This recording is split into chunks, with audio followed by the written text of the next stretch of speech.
Hello, I'm Erik Waite, and I want to thank you very much for joining me for another whiskey study. We're doing 3 whiskeys from Balvenie.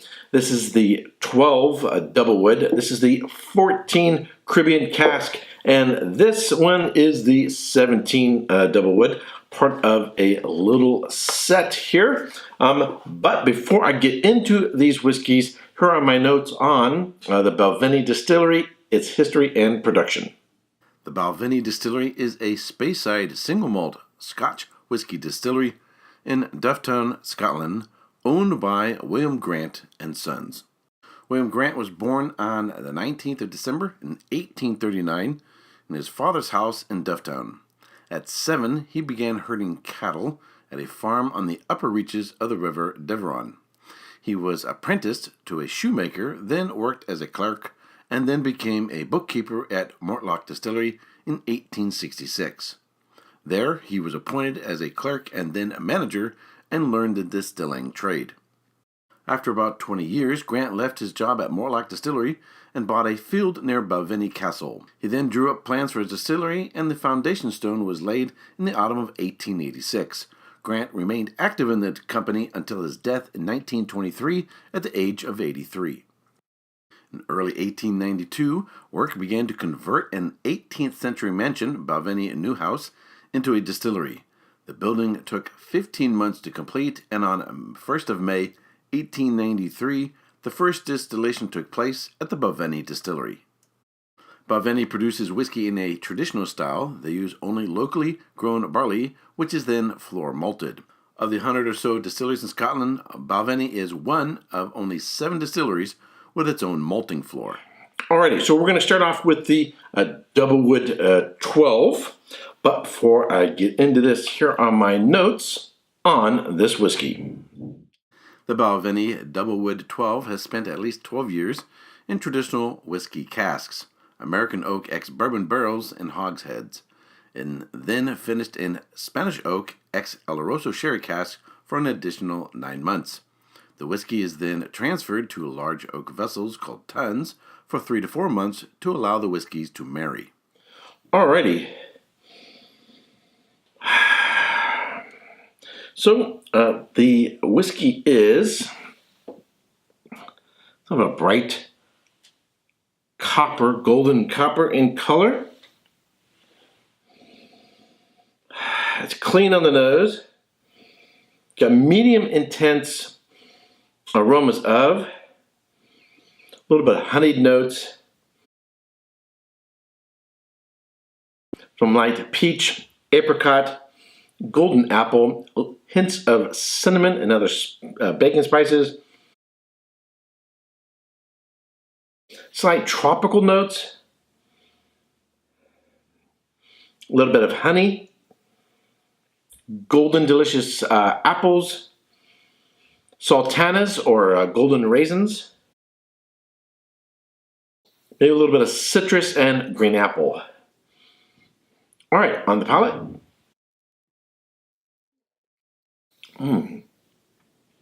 Wow. Well, I mean, just straight off, I haven't even gone into descriptions yet. This is a really delicious whiskey. Wow. But let me give it a sip before I jump into the flavors. Really, really nice. And it's got really good development. You probably heard me say this before. I like something different in the front, in the middle, and in the finish. Really delicious stone fruits, say peach, apricot, golden apples, sultanas or golden raisins, and then some nice sweet honeyed notes. A little bit of like a sort of a graham cracker character to it. And then some spice, cinnamon, nutmeg, maybe a little bit of clove. But it's got like I would say medium minus in sweetness. And it finishes on sort of like the tropical notes with a little bit of honey to it. It's got a real nice long finish.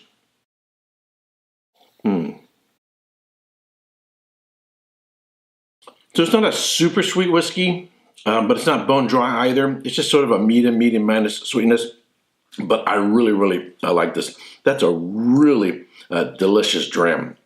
Alrighty, now we're going to move on to the Caribbean. Now, mentally, I want to compare the 12 with the 17 double wood, but I'm going in order of age statements rather than cask type.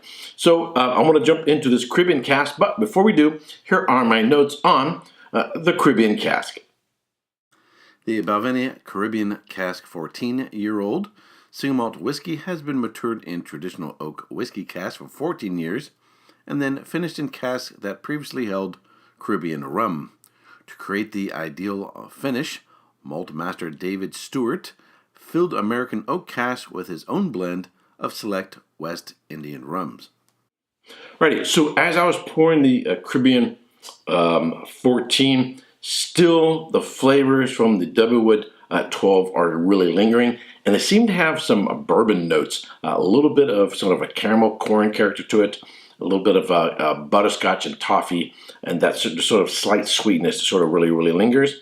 Now let's move on to the Caribbean 14. Really interesting. It's got some tropical aromas to it. Look, this is going to sound strange. A little bit of coconut. Sort of a sugarcane note. So it seems somewhat candied, but it's only medium intense. It doesn't have a big nose. Some vanilla. Cotton candy. I think just picked up a lot of almost seems like almost like a rum.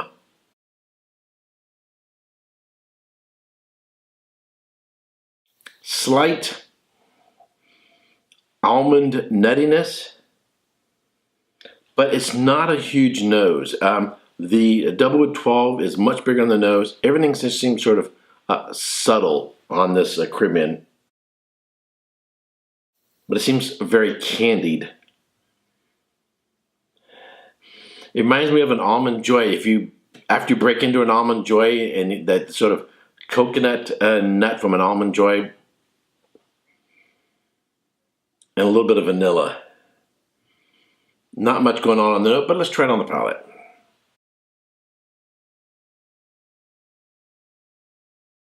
That is weird. That is really weird.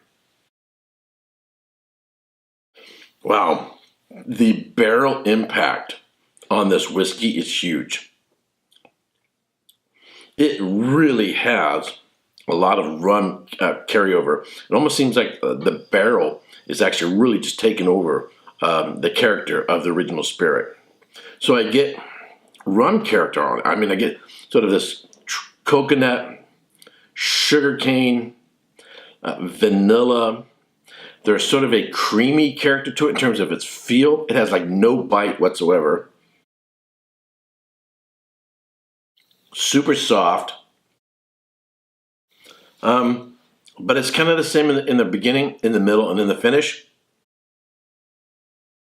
And it doesn't have much of an evolution. Can't say I am loving this one. One thing I'm going to point out is,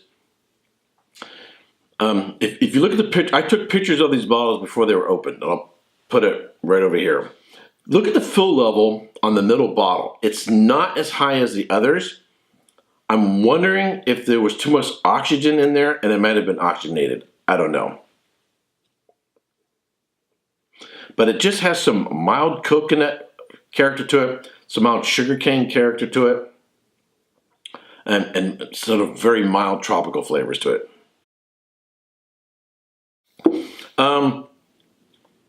I would like to try another bottle of this to really make a solid judgment on it.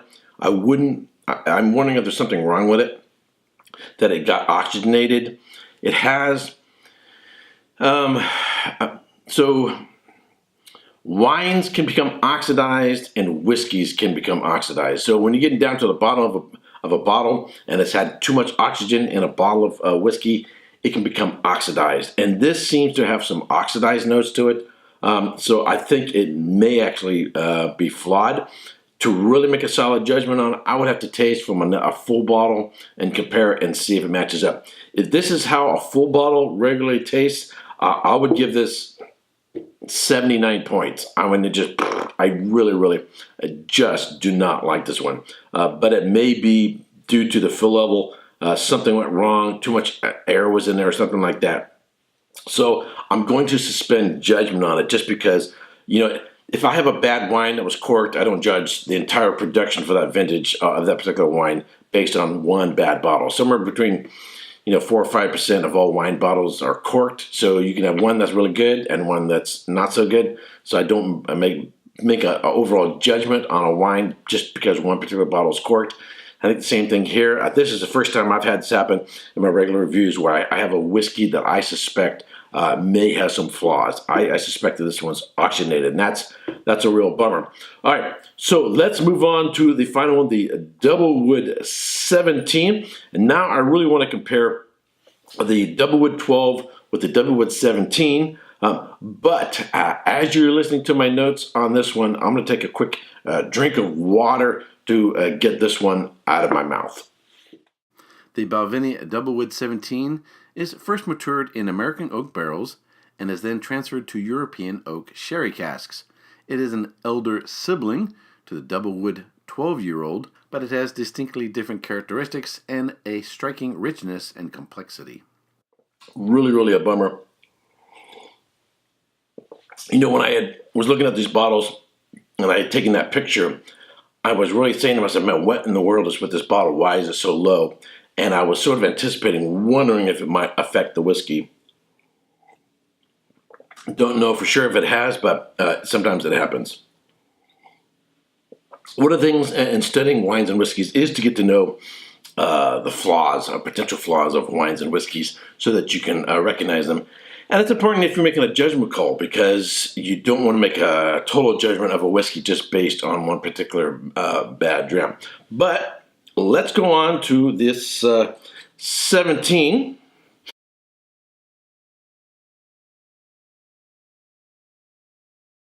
In fact, it's almost even for an education, even though we don't like drinking bad wines or bad whiskeys, if you have an opportunity to try something that's off, like if you're at a friend's house or something like this, and he says, oh, this is a bad bottle, or it's gone bad, or it's old, even if you don't like it, if you have the opportunity to try it, just to calibrate your brain so that in some other time when you're opening your own bottle, that you can judge it. You got to know the strengths as well as the weaknesses of a whiskey so you can make a proper judgment on it. Very similar to the 12, but as you might expect, a little bit more intense, more concentrated stone fruits, peach, pear, very acute honeyed notes, graham cracker, sultanas or golden raisins, a little bit of tropical notes. It's actually just a little bit of banana. I'm getting a little bit of corn notes. So even if they don't use corn as a grain, if you're using a bourbon cask, you could be extracting those corn notes left over from the bourbon out of the barrel. So I do get a little bit of corn note from it. A little bit of spice, cinnamon, nutmeg, cardamom. And it's actually the tropical is like almost like a little bit of banana. Just on the nose, I'm going to compare it with the 12. And the 12 is opening up more now. I'm getting much more vanilla notes here on the 12 on the nose now. All right, on the palate for the 17. Wow. Man, that is tasty. I really like that. One more. So as you might expect, similar profile to the 12, but everything's turned up a notch. More intensity or concentration. Really good development. Sort of like caramelized peaches, pears, some tropical notes, a little banana. caramel, toffee, a lot of vanilla. You get the cardamom, cinnamon, nutmeg, these sort of baking spices. And then what sticks around is the vanilla, a little bit of tropical, and those baking spices notes. Really, really nice. Very similar to the 12, but everything more intense, more concentrated, and more delicious. Both of these, the 12 and the, I don't know, I keep forgetting the age date. My brain's just going blank. I keep wanting to say 21, 17. Both are absolutely fantastic. I would score them, 90, maybe 92 points. I really, really like them. I'm not going to score the Caribbean 14 only because I suspect that it could be flawed, and I wouldn't want to do it an injustice. But in the meantime, these other two are definitely worth checking out. Alrighty, I want to thank you very much for watching this video. If you subscribe to my channel, I want to thank you very much. If you haven't yet subscribed, would you like to watch my videos, give it a thumbs up. Share with your friends on Facebook, Twitter, and other social networking channels. And I've got a lot of things going on my YouTube channel that keep me busy. I've now created a playlist for just my whiskey reviews. So if you're just into whiskey and you're not so much into wine and you just want to go through my whiskey reviews, you can go to the playlist and just go down and see which whiskeys I have reviewed. And also, I'm doing now 2 different live shows. I have the Whiskey Church on Sundays, which I do live. And then I start off on Friday, but I'm trying to do them other times as well. If you're studying wine, I'm doing a live flashcard program.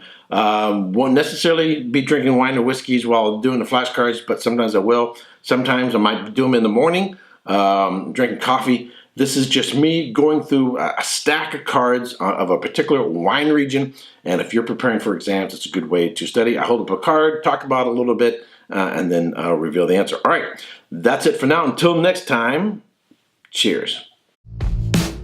Arabella's got some interstellar gator skin boots and a helter-skelter